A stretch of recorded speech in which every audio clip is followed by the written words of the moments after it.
I was being experienced and, you know, it was a difficult time. You've been followed, yes. What are you doing? Or monitored?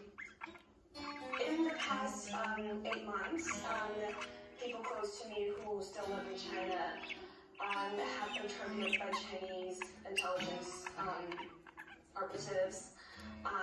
People close to me have been interrogated repeatedly, detained, and paying the price for me to tell the truth here.